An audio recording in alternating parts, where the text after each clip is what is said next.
안녕하십니까. 오늘은 제자의 자격 세 번째 시간입니다. 자기의 모든 소유를 버리지 아니하면 이라는 제목으로 말씀을 나누겠습니다. 누가복음 14장 25절에서 33절의 말씀은 예수님이 말씀하신 제자의 조건이 기록되어 있습니다. 우리는 두 번에 걸쳐서 예수님의 제자가 되기 위한 조건이 무엇인지 살펴보았습니다. 첫 번째 조건은 26절입니다.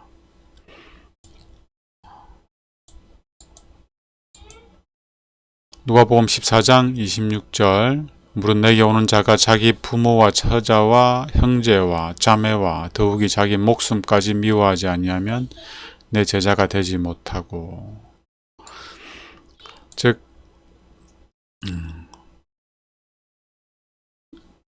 이거와 평행구절인 마태복음 10장에 있는 말씀을 보면요. 아비나 어미를 나보다 더 사랑하는 자는 내게 합당치 아니하고 아들이나 딸을 나보다 더 사랑하는 자도 내게 합당치 아니하고. 부모와 처자와 형제와 자매 그리고 자기 목숨까지 미워한다는 말은 평행구절을 통해서 살펴보면 나보다 예수님을 더 사랑하라는 말씀입니다. 즉 가족과 나 자신보다 예수님을 더 사랑하라는 것이 제자의 조건의 첫 번째가 되겠습니다.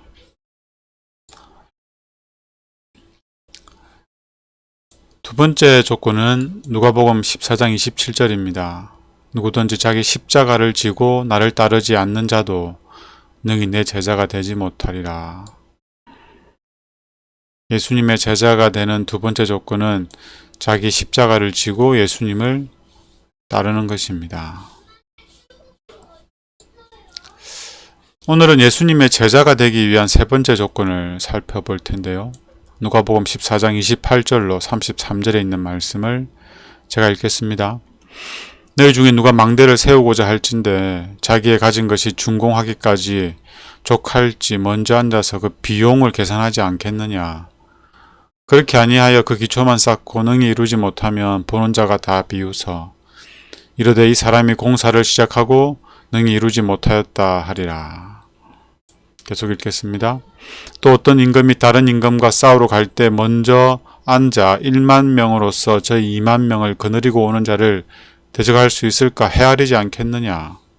만일 못할 터이면 그가 아직 멀리 있을 때에 사신을 보내어 화친을 청할지라. 망대를 세울 때에 비용을 미리 계산해 보는 것처럼 전쟁을 치를 때에 이길지 질지 먼저 헤아려 보는 것처럼 이와 같이 너희 중에 누구든지 자기의 모든 소유를 버리지 아니하면 능히 내 제자가 되지 못하리라. 예수님의 제자가 되기 위해서 먼저 헤아려 보라는 거예요. 셈해 보라는 겁니다. 그 지불해야 될 계산을 한번 확인해 보라는 거죠. 그 비용이 뭡니까? 자기의 모든 소유를 버리는 것입니다. 예수님의 제자가 되기 위해서 치러야 할 마지막 대가는 자기의 모든 소유를 버리는 것입니다. 이 말씀이 무슨 말씀인지 생각하기도 전에 우리는 말씀을 읽기만 해도 부담이 되지 않습니까? 이 말씀대로라면 우리가 좋아하는 돈뿐만 아니라 우리의 부동산까지 버리지 않으면 예수님의 제자가 될 수가 없습니다.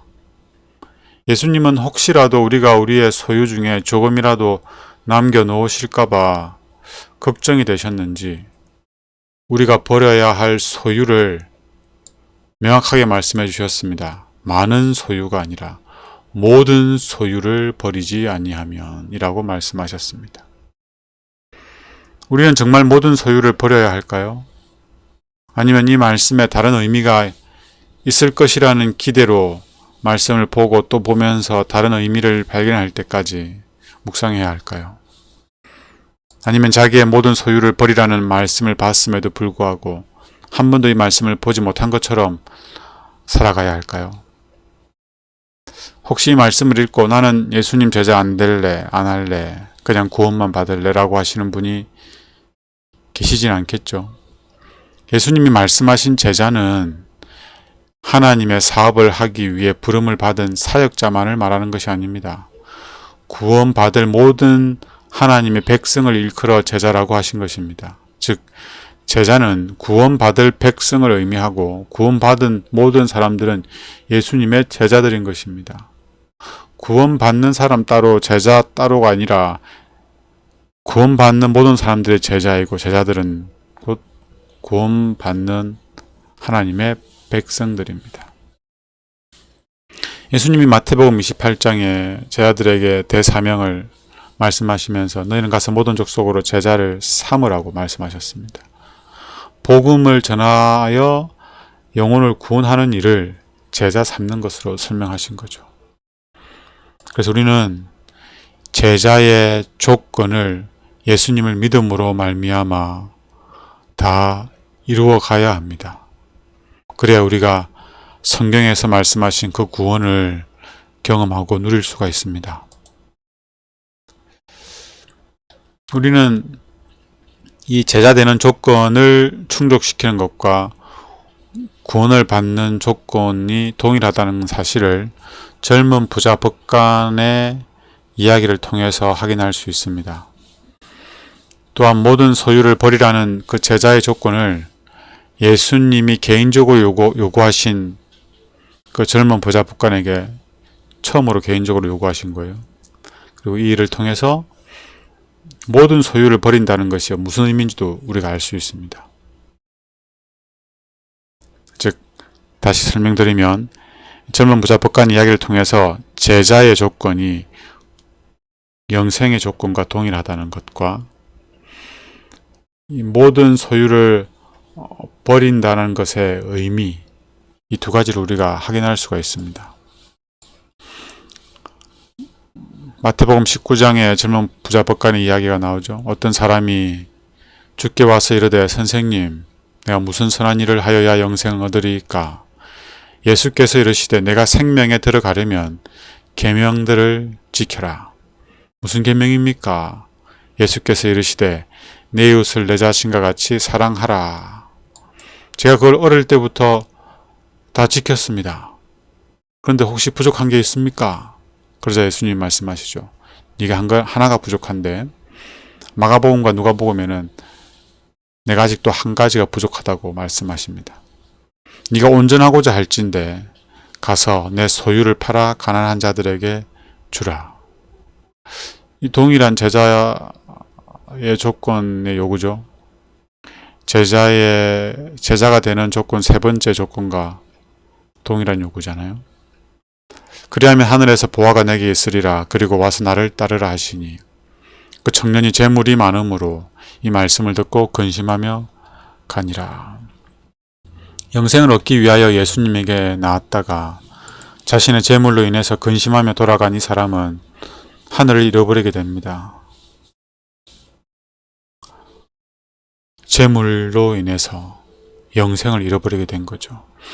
이때 제자들을 당황하게 만든 아주 유명한 말씀을 예수님이 하십니다. 우리도 다 아는 말씀이죠.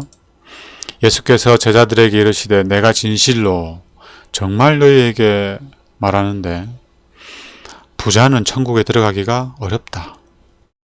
다시 말하는데 낙타가 바늘기로 들어가는 것이 부자가 하나님의 나라에 들어가는 것보다 쉬우니라. 부자가 천국 가는 게 정말 어렵다는 겁니다. 불가능하다고 말씀하지는 않으셨어요. 어렵다고 하셨지. 이 부자이신 분들에게 절망적인 말씀인가요?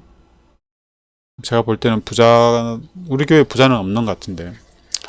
어쨌든 부자가 되고 싶었던 제자들에게는 이 말씀이 절망적이었습니다. 제자들은 비록 예수님을 따르기 위해서 건물과 배와 가족들을 다 버리고 쫓았지만 그들은 더 큰 것을 원했습니다. 예수님으로 말미암아 명예와 권력과 부를 원했단 말이에요. 근데 예수님이 부자는 천국 가기 힘들다니까. 충격이었어요. 제자들이 예수님한테 물어보죠. 그러면 누가 구원을 얻을 수 있습니까?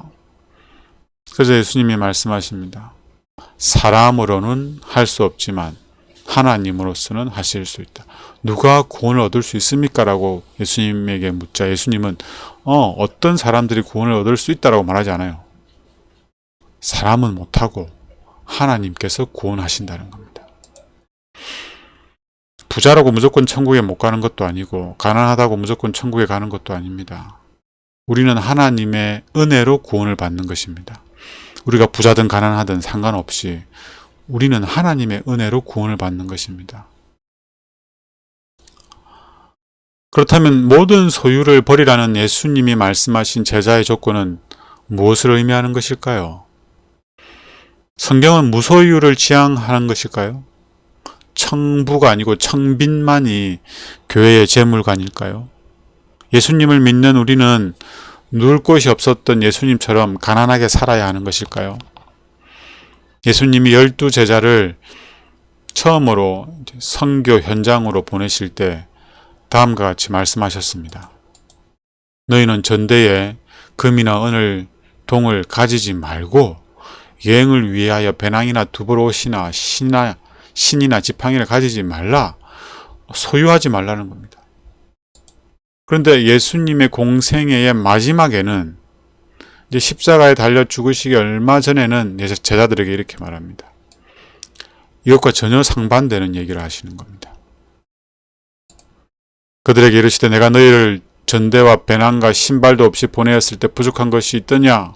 이래도 없었나이다. 조금 전에 읽었던 마태복음 10장에 있는 말씀을 얘기하신 거예요. 36절 이르시되 이제는 전대에 있는 자는 가질 것이요 배낭도 그리하고 겁 없는 자는 겉옷을 팔아 살지어다. 예수님이 이번에는 뭐라고 그래요? 소유하고 사라고 합니다. 물론 이 상황에 따라 예수님께서 제자들에게 어떻게 처신해야 될지 다르게 말씀하신 거긴 한데요. 꼭 무소유를 추구하거나 청빈만을 지향하는 것이 꼭 가난하게 사는 것이 예수님의 뜻이거나 성경의 가르침은 아니라는 겁니다.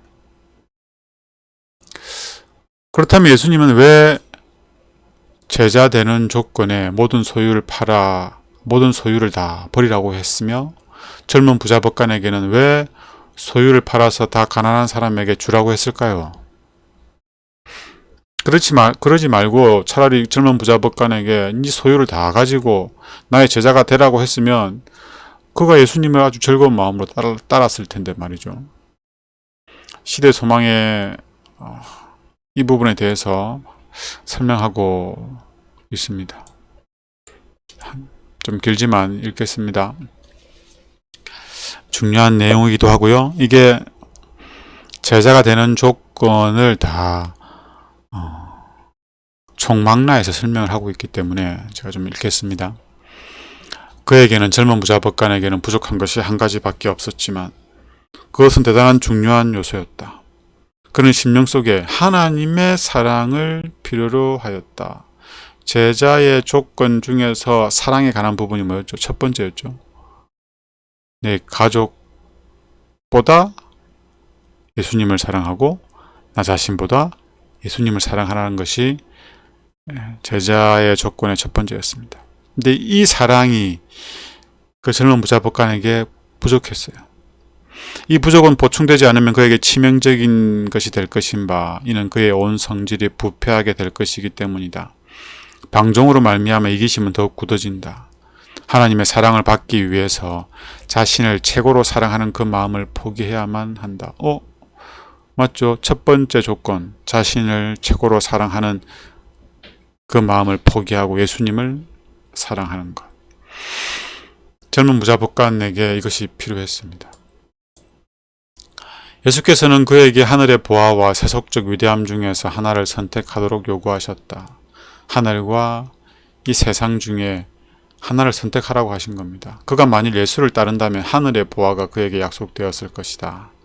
그러나 자아를 포기하고 그의 의지를 그리스도께서 주관하시도록 해야 할 것이었다.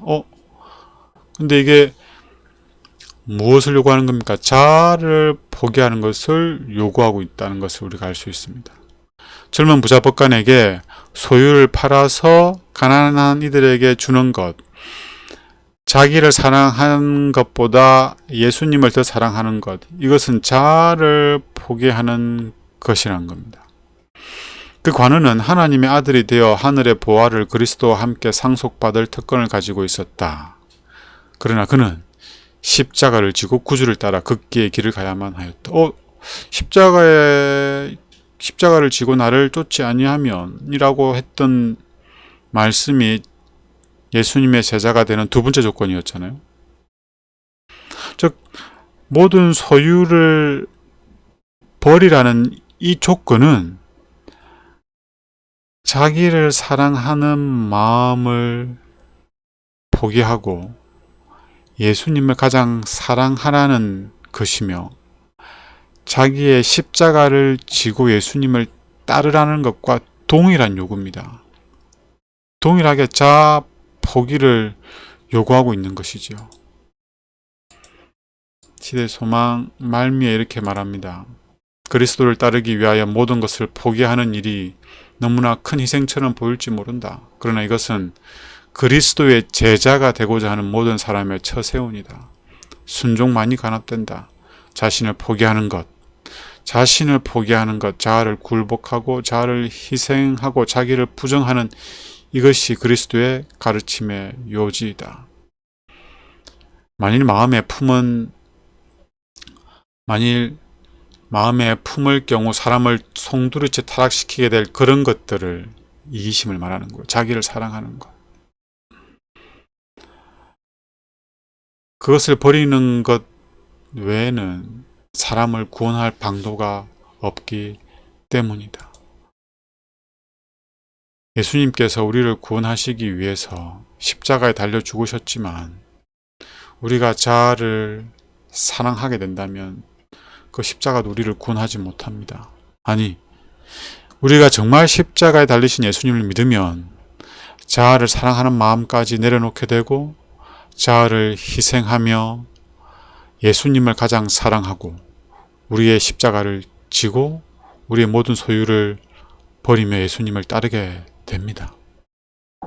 정말 예수님을 믿으면 말이죠. 예수님이 젊은 부자 법관에게 요구하신 게 뭡니까? 다른 게 아니었어요. 자아를 포기하고 자기 십자가를 지고 예수님을 따르라는 것. 즉 제자로 부르신 거예요. 이를 거절한 부자 법관은 예수님의 제자가 되지 못한 것뿐만 아니라 영생을 잃어버리게 됩니다. 이어서 예수님의 가르침의 요지가 무엇인지 우리가 살펴봤죠.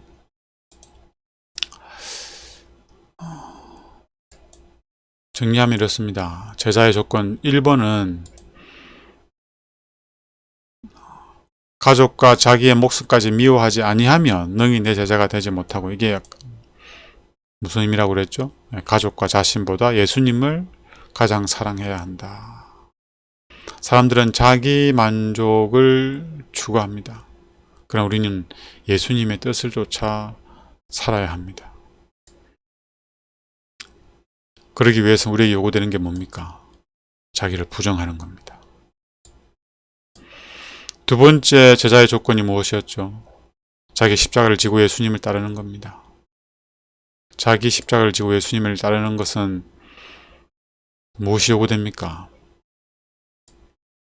지금까지 교회사를 보면 예수님을 신실하게 믿었던 사람들은 항상 시련과 환난 가운데에서 그 믿음을 나타냈습니다. 그래서 이 또한 우리에게 자아 굴복을 요구하고 있습니다. 예수님의 제자가 되는 세 번째 조건이 무엇이었습니까? 자기의 모든 소유를 버리는 것입니다. 즉 모든 소유를 나누어 줌으로 사랑하라는 겁니다. 이 소유를 나만을 위해 사용하는 것이 아니라 예수님처럼 미타적으로 사용하라는 거죠. 이를 위해서도 뭐가 필요해요? 자아 희생이 요구됩니다. 자기를 부인하고 자기를 희생하고 자아를 부정하는, 자기를 보호하는, 자기를 굴복하는, 이것이 제자의 조건입니다. 사실 제자의 조건이 세 개인 것 같지만 하나입니다. 하나. 그것이 뭐죠? 자기를 예수님께 굴복하는 것, 자기를 부정하는 것, 자아를 희생하는 것입니다. 나는 죽고 내 안에 예수님이 사는 것입니다. 종로의 계단에 모든 소유를 버리라는 의미가 무엇인지를 잘 설명해 줍니다. 우리 자신을 하나님께 바치는 일에 있어서 우리는 반드시 그에게서 우리를 떠나게 하는 것, 그것을 버리지 않으면 안 된다. 우리를 떠나게 하는 것, 그게 뭡니까? 모든 소유입니다. 빨간 글씨 읽겠습니다. 마음을 하나님에게서 떠나게 하는 것은 무엇이든지 버려야 한다. 모든 소유라고 하는 것은 우리의 마음을 하나님에게서 떠나게 하는 것들을 의미합니다. 재물의 신은 많은 사람의 우상이다. 돈을 사랑하고 재물을 탐하는 것은 저들을 사단에게로 붙들어매는 금사슬이다. 젊은 부자법관이 그랬어요. 명망과 세속적 명예, 재물뿐만 아니라 명예욕도 마찬가지입니다. 교만함, 이기적인 안락의 생애와 책임을 면하려고 하는 것, 이것도 우리로 하여금 하나님에게서 멀어지게 하는 거기 때문에 모든 소유에 포함되고 이것을 버려야 한다는 거예요. 그러나 이러한 노예적 속박은 끊어버리지 않으면 안 된다. 우리가 반은 주의 것이 되고 반은 세상의 것이 될 수 없다. 우리가 전적으로 하나님의 자녀가 되지 않으면 하나님의 자녀가 아니다. 젊은 부자법관은 예수님의 제자가 되지는 못했지만 성경에는 믿음으로 예수님의 제자가 된 사람들이 많이 있습니다. 히브리서 11장에 보면 예수님의 제자가 된 사람 많아요. 예수님을 믿음으로 말미암아 하늘 생명책에 기록된 사람들의 이름들이 쫙 나오죠. 그 말고도 모든 소유를 버리고 예수님의 제자가 된 사람들이 있습니다. 마가복음 12장에 나오는 과부입니다. 많은 부자들이 많은 돈을 헌금으로 드렸습니다. 헌금을 드릴 때 아주 시끄러웠어요. 돈 떨어지는 소리가 엄청났거든요. 그런데 이 과부가 돈을 넣을 때는 별 소리가 안 났습니다. 땡그랑 이게 다였습니다. 근데 예수님이 그 많은 사람들이 많은 돈을 헌금했는데 그들을 칭찬하지 않으시고 이 가난한 과부가 넣은 이 한 고드달란트, 2렙돈, 아주 작은 돈이죠. 이 적은 돈을 넣은 과부를 칭찬했습니다. 그러면서 이 과부가 헌금함에 넣은 모든 사람보다 더 많이 넣었다고 말씀하십니다. 왜 그러냐면 그는 모든 소유 곧 생활비 전부를 넣었기 때문입니다. 이 가부 말고도 또 있습니다. 긴 가뭄으로 먹을 음식이 없던 때에 마지막으로 남은 밀가루와 기름으로 떡을 만들어 먹고 빵을 만들어 먹고 이제 아들과 죽으려고 했던 사르밧 가부가 있죠. 이제 사르밧 가부가 엘리야에게 어떻게 했습니까? 자신의 모든 밀가루, 마지막 남은 밀가루와 기름으로 마지막 양식을 헌신하죠. 희생하게 됩니다. 다 드린 거예요. 마지막까지 하나님의 말씀에 순종하여 드린 겁니다. 그리고 나서는 그 밀가루와 기름이 떨어지지 않았죠. 근데 성경에 보면 모든 소유를 하나님의 뜻대로 사용한 사람 중에서 가난해졌다거나 망했다고 하는 사람은 들어본 적이 없습니다. 성경뿐만 아니라 우리 주변에서도 마찬가지죠. 전 재산을 하나님께 드렸다고 해서 망한 사람의 이야기는 들어보지 못했습니다. 그러나 욕심을 내거나 하나님의 것을 훔쳤을 때, 그때는 가난해지는 것이 아니라 자신의 목숨까지 잃었던 얘기를 제가 압니다. 누가복음 19장에 보면은 삭개오 얘기가 나옵니다. 한때는 사람들에게 돈을 갈취하듯 세금을 거두어 부를 축적했던 삭개오, 세리장이었죠. 세리장이었습니다. 이 삭개오가 자신의 재산의 절반은 가난한 사람에게 주겠다 그러고 토색하여 뺏은 사람에게 4배를 갚겠다고 합니다. 즉 전 재산을 다 하나님께 드리겠다는 겁니다. 삭개오가 부자였는데 부자가 모든 소유를 팔아서 하나님의 뜻대로 사용하는 것을 보게 됩니다. 삭개오가 아브라함의 자손이라 칭함을 받게 되죠. 이 가정에 구원이 이르게 됩니다. 부자가 어떻게 구원받는지를 생생하게 보여주는 증인이죠. 그리고 초대교회의 모습도 참된 제자의 모습을 보여줍니다.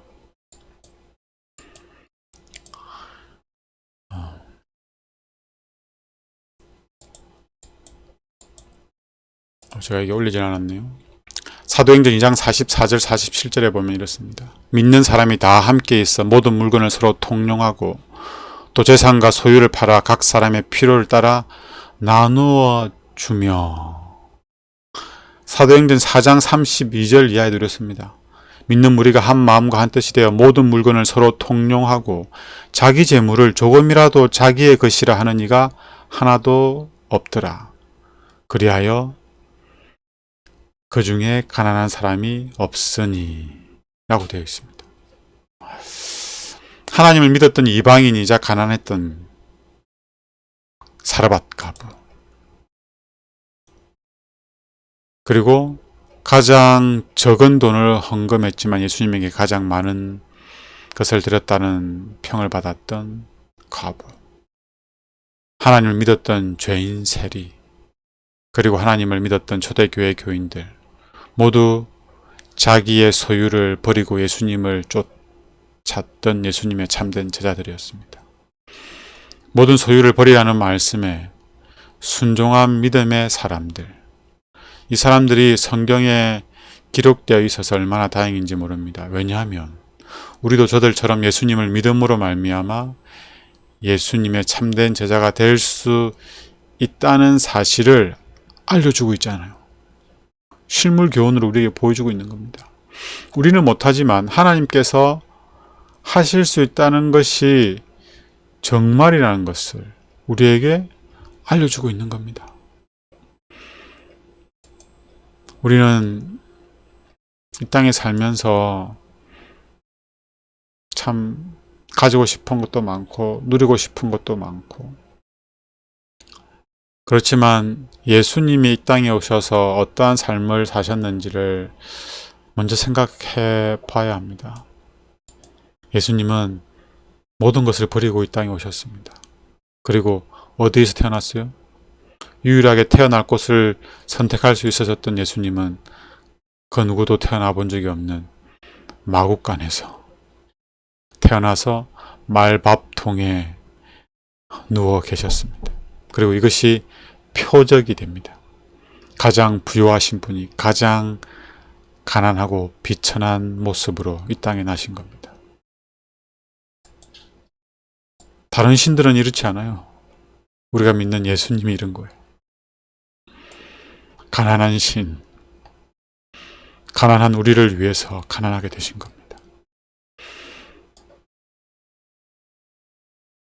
예수님의 제자들은 예수님을 통해서 부와 명예와 권력을 얻고자 예수님을 쫓았지만 예수님은 말씀하셨어요. 나는 짐승에게도 있는 그 집도 없다. 머리 누울 곳도 없다.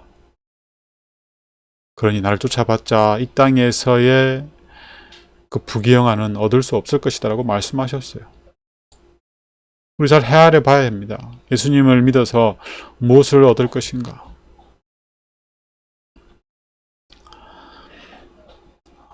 고린도후서 8장 9절에 있는 말씀을 읽겠습니다. 우리 주 예수 그리스도의 은혜를 너희가 알거니와 부요하신 이로써 너희를 위하여 가난하게 되신 것은 그의 가난함으로 말미암아 우리를 부요하게 하려 하심이라.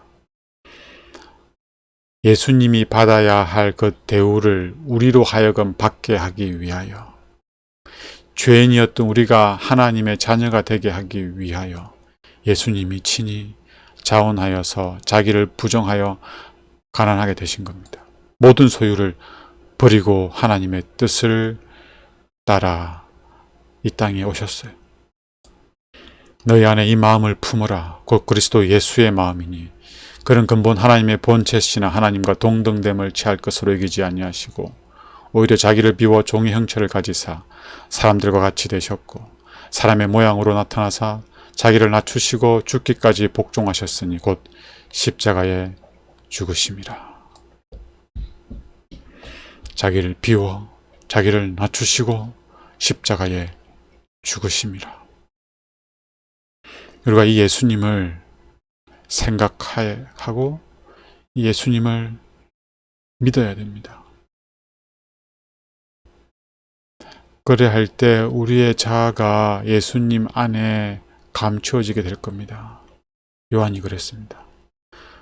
요한은 믿음으로 구속주를 바라봄으로 자기 희생의 경지에 도달했다.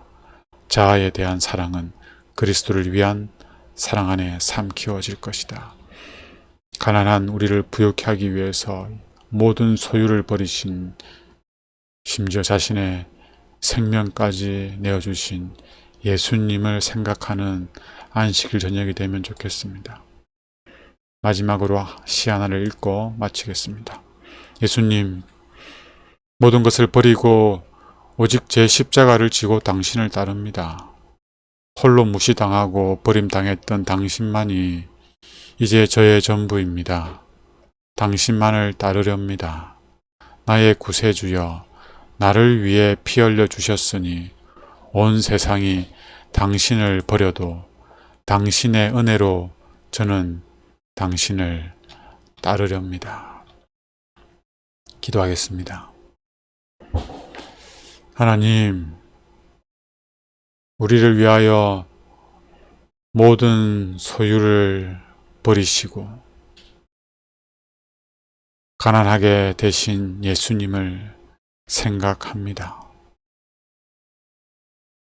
이 예수님을 믿을 때에 우리 또한 우리의 모든 소유를 버리고 예수님을